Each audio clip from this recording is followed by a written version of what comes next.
Hello students, हम chapter number 2 solution कर रहे थे। उसका थ्योरेटिकल पार्ट अपना कंप्लीट हो चुका है। तो आज हम करेंगे सॉल्यूशन चैप्टर में से कॉलिगेटिव प्रॉपर्टी पे बेस्ड कौन कौन से न्यूमेरिकल्स आते हैं। ठीक है, आई होप तुमने कॉलिगेटिव प्रॉपर्टी अच्छे से लर्न कर ली होगी। अगर इस वीडियो को करना है तो उससे पहले एक बार कॉलिगेटिव प्रॉपर्टी को रिवाइज कर लें ताकि न्यूमेरिकल्स करने में थोड़ी हेल्प मिल जाए। तो सबसे पहले हम उठाएंगे numericals of first colligative property, relative lowering in vapour pressure. कौन सी? Relative lowering in vapour pressure. Clear?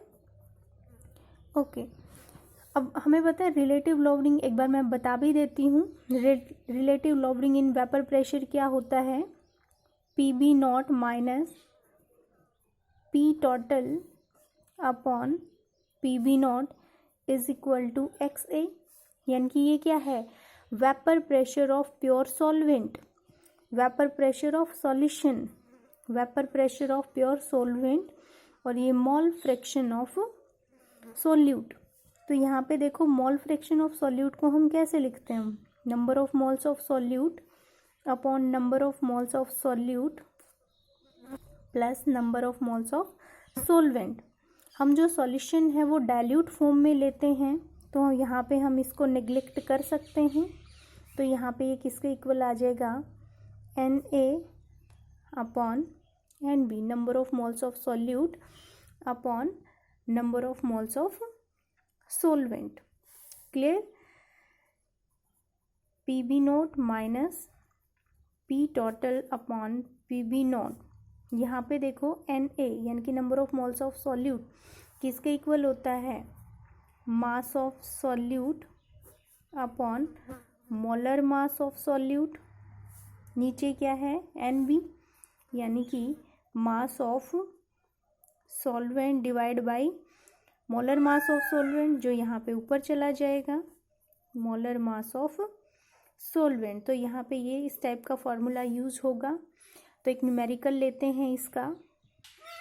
तो देखो यहाँ पे हमें न्यूमेरिकल दिया गया है, an aqueous solution of 2 gram of non volatile solute exert a pressure of 1.004 bar at the normal boiling point of solvent.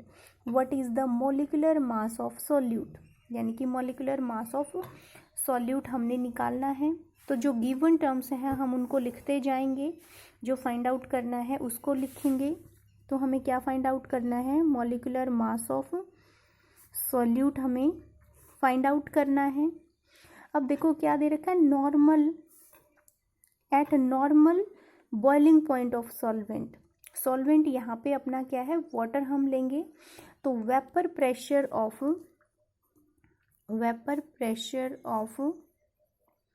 Pure water at normal boiling point कितना होता है?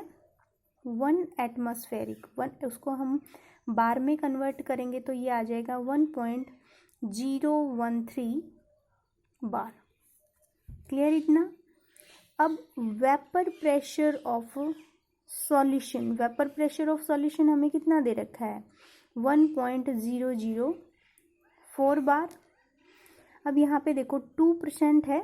2% का मतलब क्या है? यहाँ पे मास of solute, mass of solute हमारा क्या है? 2 ग्राम मानेंगे हम।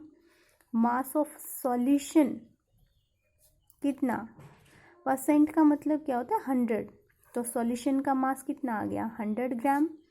और मास ऑफ सॉल्वेंट अगर निकालना है तो क्या करेंगे हम? सॉल्यूशन का जो मास है उसमें से सॉल्यूट का घटा देंगे, अपने पास क्या आ जाएगा? 98 ग्राम। अब यहाँ पे फॉर्मूला लगाएंगे। फॉर्मूला हमें पता है, P nought minus P total upon P nought is equal to X A. यहाँ पे हमने लिखा था। ठीक है, क्लियर इतना?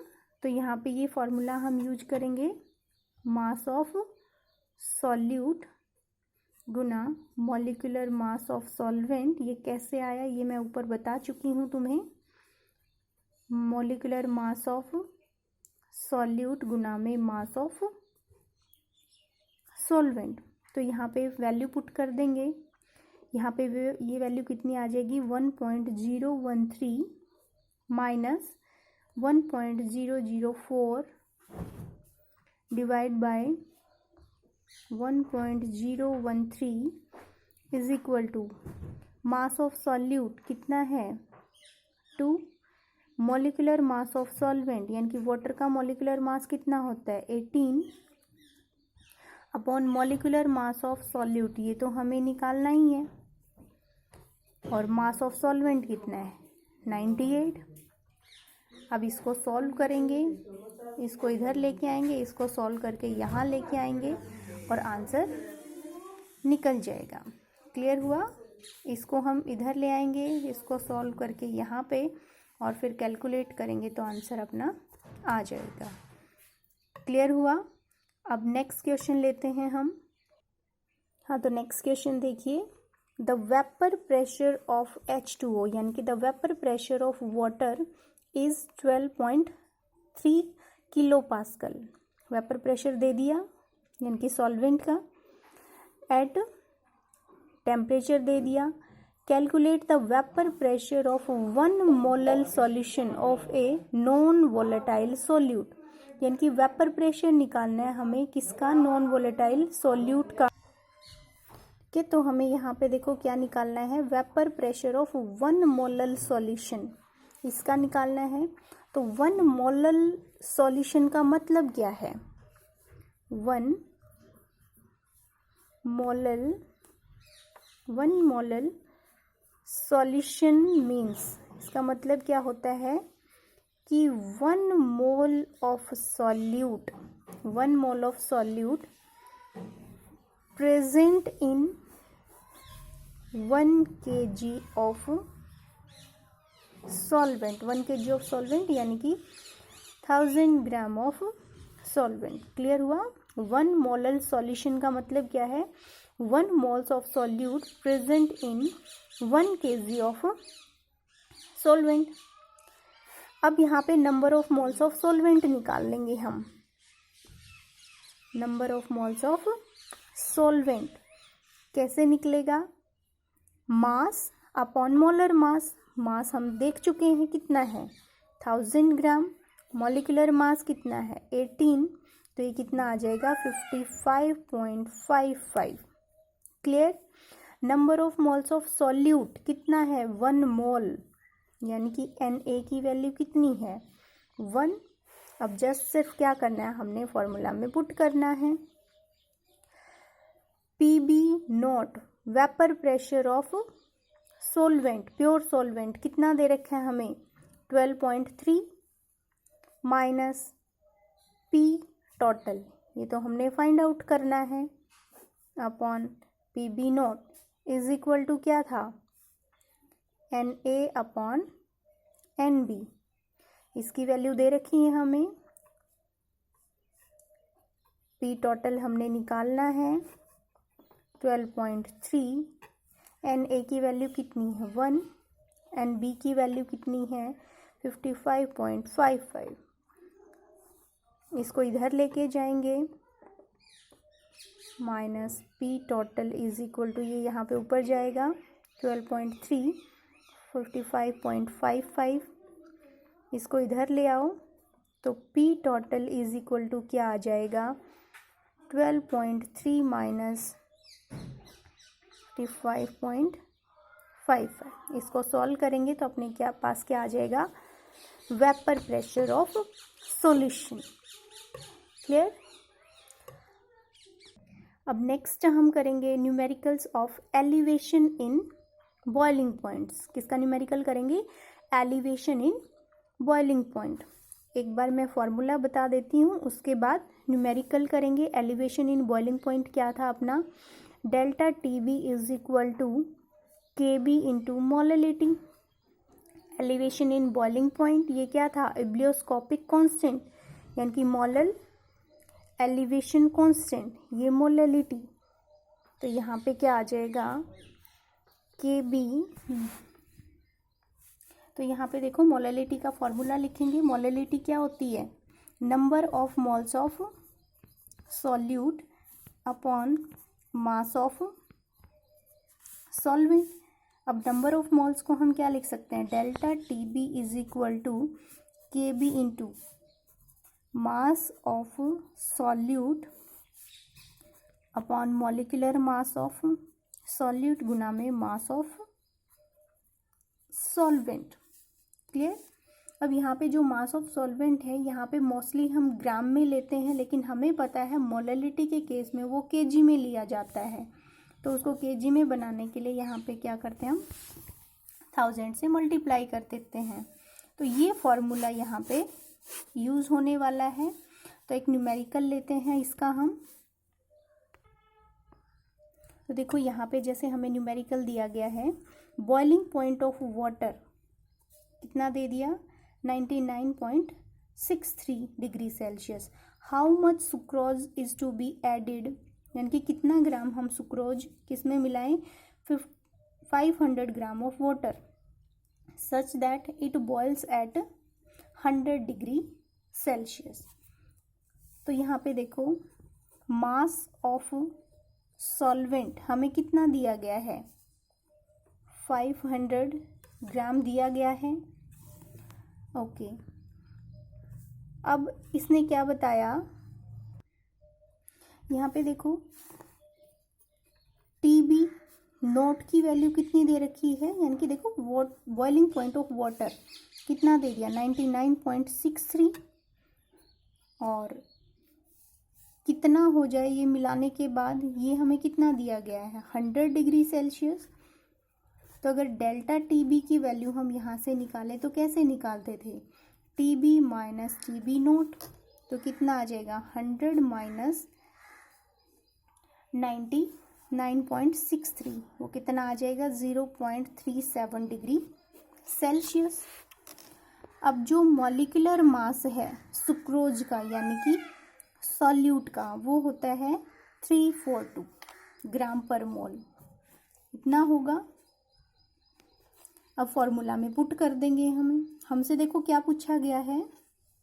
How much sucrose is to be added, यानी कि मास ऑफ सॉल्यूट हमें निकालना है। क्या निकालना है? Mass of solute. तो यहाँ पे फॉर्मूला में पुट करेंगे हम। यहाँ पे डेल्टा Tb की वैल्यू कितनी दे दी हमें? निकाल ली। 0.37 इज इक्वल टू Kb की वैल्यू हमें गिवन है 0.52। मास ऑफ सॉल्यूट निकालना है। मॉलिक्यूलर मास ऑफ सॉल्यूट 342 और मास ऑफ सॉल्वेंट 500 ग्राम। किलोग्राम में बदलने के लिए यहाँ पे हम क्या करेंगे? 1000। सबको सॉल्व आउट करके क्या आ जाएगी? इसकी वैल्यू हम इजीली फाइंड आउट कर सकते हैं। क्लियर? नेक्स्ट हम करेंगे कोलिगेटिव प्रॉपर्टी। कौन सी है? Depression in freezing point. Depression in freezing point हमें पता है क्या होता है? Delta Tf is equal to Kf into m. Same ऐसे ही है जैसे हमने क्या किया था एलिवेशन इन बॉइलिंग पॉइंट। इसका फॉर्मूला अगर हम पुट करेंगे तो ये किसके इक्वल आएगा? Kf multiply number of moles of solute upon में मास ऑफ सॉल्वेंट, यानी कि delta Tf is equal to क्या आ गया? Kb। Na क्या है? Number of moles of solute, यानी कि mass of solute upon molar mass of solute multiply में मास ऑफ सॉल्वेंट। वो हम ग्राम में ले रहे हैं, न्यूमेरिकल्स में ग्राम में मिलेगा, उसको किलोग्राम में कन्वर्ट करने के लिए यहाँ पे 1000 से मल्टीप्लाई किया जाता है। तो अब इसका एक न्यूमेरिकल लेते हैं हम। तो यहाँ देखिए क्या न्यूमेरिकल दिया गया है हमें? 1 gram of non electrolyte solute. जो दिया गया है वो लिखते जाएंगे हम। 1 gram of non electrolyte solute, यानी कि मास ऑफ सॉल्यूट हमें कितना दे दिया? 1 gram. Dissolve in 50 gram of benzene, benzene में मिलाया गया है, यानी कि सॉल्वेंट का मास कितना है अपना, mass of solvent is equal to कितना आ गया 50 ग्राम, ठीक है। 1 gram of non electrolyte solute dissolve in 50 gram of benzene, lowered the freezing point of benzene by 0.40, यानी कि उसके फ्रीजिंग पॉइंट को कितना कम कर देता है, यानी कि क्या दिया गया हमें, डेल्टा TF की वैल्यू कितनी दे दी 0.40 kelvin. Next, the freezing point depression constant for benzene is 5.12, यानी कि किसकी वैल्यू दे दी है हमें, KF की कितनी 5.12 केल्विन kg पर मोल। हमें क्या निकालना है, molecular mass of solute. Formula तुम्हारे आगे है, जस्ट इसमें पुट करना है। तो डेल्टा TF वैल्यू कितनी है 0.40 इज इक्वल टू KB की वैल्यू कितनी दे दी 5.12, मास ऑफ सॉल्यूट कितना है 1 मल्टीप्लाई में 1000, मॉलिक्यूलर मास ऑफ सॉल्यूट हमें फाइंड आउट करना है, मास ऑफ सॉल्वेंट कितना है 50। सिंपली इसको यहाँ पे ले आएंगे, इसको इधर ले आएंगे, इसको सॉल्व करेंगे तो आंसर आ जाएगा। Depression in freezing point, elevation in freezing point, कोई भी न्यूमेरिकल आ जाए डायरेक्ट यही फॉर्मूला लगता है और क्वेश्चन सॉल्व। जैसे कि हमने एक और न्यूमेरिकल लिया है डिप्रेशन इन फ्रीजिंग पॉइंट का। 3.42 gram of sugar was dissolve in 1000 gram of water, ठीक है। Find freezing point of solution, solution का फ्रीजिंग पॉइंट निकालना है। If molecular mass of sugar is, ये दे दिया हमें, KF की वैल्यू दे दी, तो जो गिवन है वो लिखते जाएंगे। तो देखो मास ऑफ सॉल्यूट कितना है 3.42 ग्राम, इतने ग्राम शुगर किस में डिजोल्व करी जा रही है 1000 ग्राम ऑफ वाटर, यानी कि मास ऑफ सॉल्वेंट कितना है 1000 ग्राम। क्लियर, KF की वैल्यू गिवन होगी, मॉलिक्यूलर मास ऑफ शुगर तुम्हें दे दिया, ठीक है। तो देखो यहाँ पे डेल्टा TF निकाल लेंगे हम इस फॉर्मूला में पुट करके, करो 1.86, मास ऑफ सॉल्यूट कितना दिया है 3.42 multiply by 1000 upon molecular mass of solute, given है molecular mass of sugar is तो 342, और मास ऑफ सॉल्वेंट कितना दे रखा है 1000। क्लियर, तो जैसे ही इसको हम सॉल्व करेंगे तो ये आ जाएगा अपने पास,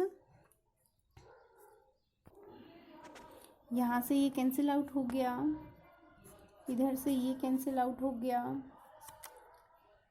अपॉन, तो ये अपने पास वैल्यू आ जाएगी 0.186 केल्विन।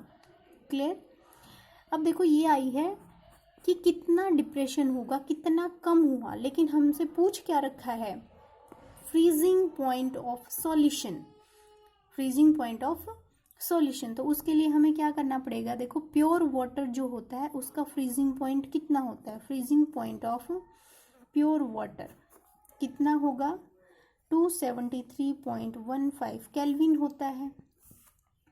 क्लियर, और हमें पता है delta TF is equal to किसके इक्वल होता है, TF नोट माइनस TF के इक्वल।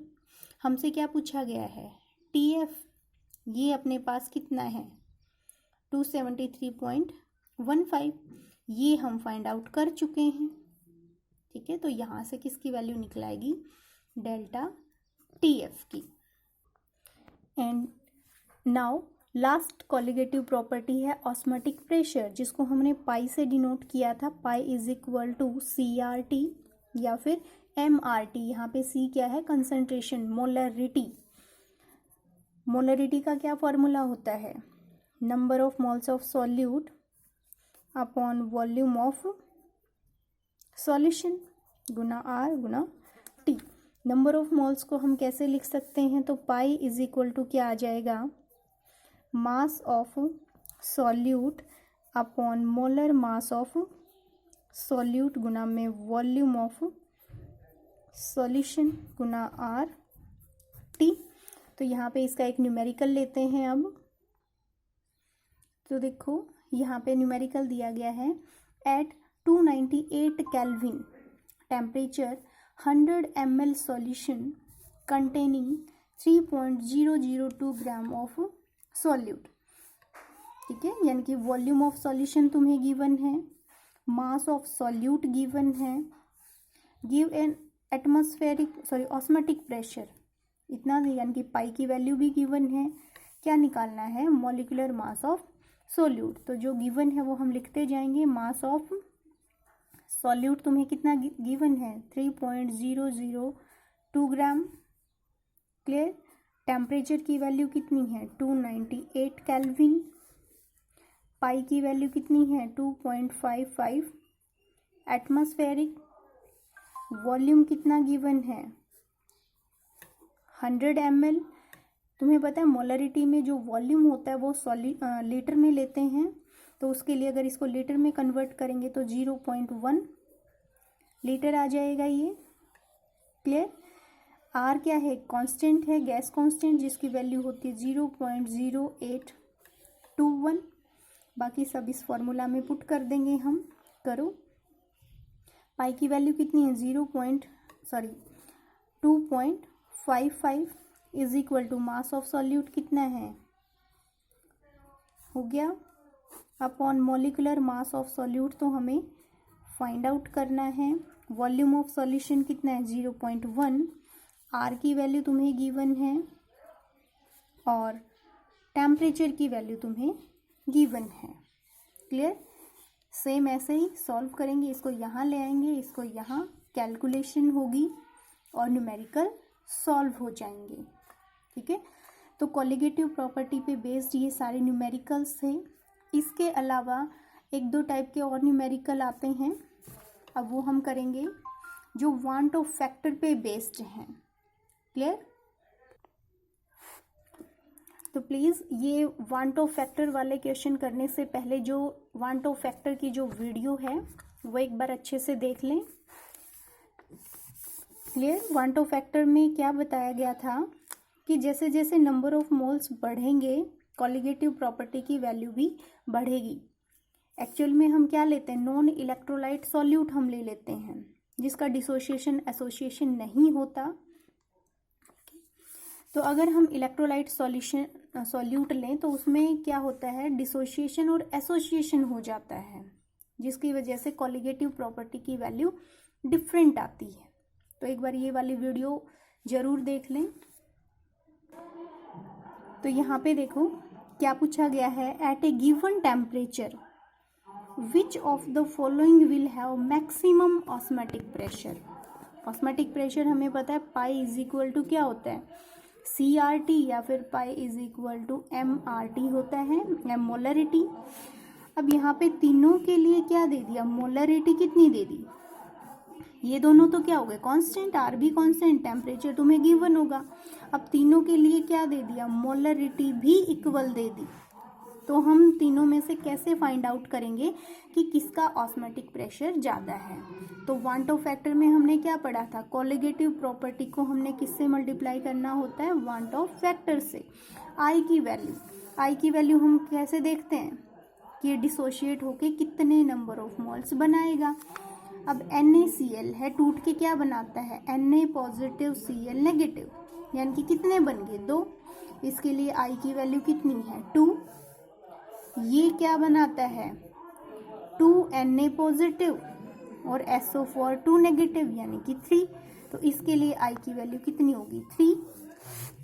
ऐसे ही इसके लिए क्या हो जाएगी, Al2, ये क्या आ जाएगा, इसके लिए आ जाएगी 5 वैल्यू। ठीक है। ओके। अब नेक्स्ट देखो आई की वैल्यू सबसे ज़्यादा किसका है, इसके लिए है, तो सबसे ज़्यादा ऑस्मोटिक प्रेशर इसका होगा, फिर इसका होगा और फिर यहाँ पे होगा। क्लियर हो गया। नेक्स्ट अगर पूछ लिया जाए 1 मोलर NaCl, 1 मोलर यूरिया और 1 मोलर बेंजोइक एसिड C6H5CCOOH, इन तीनों को on the basis of osmotic pressure arrange करो। तो हम देखेंगे जो NaCl है वो क्या है, डिसोशिएट होता है, तो इसके लिए I की वैल्यू कितनी हो जाएगी 2। यूरिया एक नॉन इलेक्ट्रोलाइट सॉल्यूट है जिसका ना तो एसोसिएशन होता है ना डिसोशिएशन होता है, तो इसके लिए I की वैल्यू 1 रहेगी। और इधर बेंजोइक एसिड की बात करें तो इसका एसोसिएशन होता है, इसके 2 मोल्स होंगे तो वो जुड़ के आपस में एक बना लेते हैं, तो यानी कि इसके लिए I की वैल्यू कितनी है 1/2। तो सबसे ज़्यादा क्या है ऑस्मोटिक प्रेशर इसका, फिर इसका और फिर इसका। एक टाइप के और न्यूमेरिकल्स आते हैं जिसमें मोस्टली बच्चे गलती कर देते हैं, तो वो है देखो 1% यूरिया, 1% NaCl और 1% Na2SO4, ये हमें दे दिया और पूछ लिया जाए on the basis of osmotic pressure इनको अरेंज करो। अब ध्यान रखना यहाँ पे 1% दे रखा है, मोलरिटी नहीं दे रखी है। क्लियर। इसके लिए देखो I की वैल्यू इसके लिए तो 1 होगी, इसके लिए I की वैल्यू 2 और इसके लिए I की वैल्यू 3। तो पाई इज इक्वल टू हमें पता है MRT इंटू I, ये तो सबके लिए सेम रहेगा। अब बचा कौन, जो ऑस्मोटिक प्रेशर है वो 2 फैक्टर के ऊपर डिपेंड करेगा, I के ऊपर तो करेगा ही, उसके साथ साथ मोलरिटी पे भी डिपेंड करेगा। तो हमें इन सब की क्या निकालनी पड़ेगी, मोलरिटी भी निकालनी पड़ेगी। इसका पाई 1, पाई 2, पाई 3 ऐसे मान लेंगे। तो देखो पाई 1 निकालो, पाई 1 क्या होता है, number of moles of solute upon volume of solution. Number of moles, देखो नंबर ऑफ मोल्स हम कैसे निकालेंगे, मास अपॉन मोलर मास। मास कितना दे रखा है 1% यानी कि 1। मोलर मास, यूरिया का मोलर मास कितना होता है 60 अपॉन वॉल्यूम 0.1, ठीक है। और साथ में I से भी मल्टीप्लाई करना पड़ेगा, तो इसका अगर हम निकालेंगे तो अपने पास आएगा 1/6। ऐसे ही इसका निकालो, मास ऑफ NaCl कितना है 1, मोलर मास ऑफ NaCl कितना आ जाएगा 58.5 अपॉन में वॉल्यूम 0.1 लीटर। I से मल्टीप्लाई करेंगे तो ये आ जाएगा 2.92। ऐसे ही पाई 3 निकालेंगे हम, तो मास 1, इसका मोलर मास होता है 142, वॉल्यूम 0.1 और I की वैल्यू 3। इसको सॉल्व करेंगे तो कितना आएगा 1/4.7। तो देखो लोअर वैल्यू जितनी कम होती है वो वैल्यू उतनी ही बड़ी होती है, तो ये सबसे ज़्यादा, फिर ये और फिर यानी कि इसको अरेंज कैसे करेंगे, पाई 2, फिर किसका नंबर आता है पाई 3 और फिर पाई 1। तो ये थे सॉल्यूशन चैप्टर में टाइप्स ऑफ न्यूमेरिकल्स। सारे टाइप के न्यूमेरिकल हो चुके हैं, इसको अच्छे से करना है। तो क्लियर हो गया, सारे टाइप्स के न्यूमेरिकल हम कर चुके हैं। उसके अलावा सेकंड चैप्टर न्यूमेरिकल्स के लिए ही इम्पॉर्टेंट है, ठीक है। तो इसमें सबसे पहले तुमने क्या करना है, पूरे चैप्टर को अच्छे से लर्न करोगे, रिवाइज करोगे, जितने भी फॉर्मूलाज हैं उनके अलग से अपने नोट्स बना लेना, ठीक है। और न्यूमेरिकल्स इनके करके देखने हैं तुमने। और एक और इम्पोर्टेंट बात, इस चैप्टर में जितने भी ग्राफ्स आज तक हमने किए हैं अभी तक इस चैप्टर में, वो सारे अच्छे से लर्न होने चाहिए तुम्हें, चाहे वो graph elevation in boiling point, depression in freezing points, roles law से रिलेटेड जो नॉन आइडियल सॉल्यूशन के जो ग्राफ थे, positive deviation showing negative deviation, वो सारे के सारे ग्राफ मोस्ट इम्पॉर्टेंट हैं। क्लियर? ओके।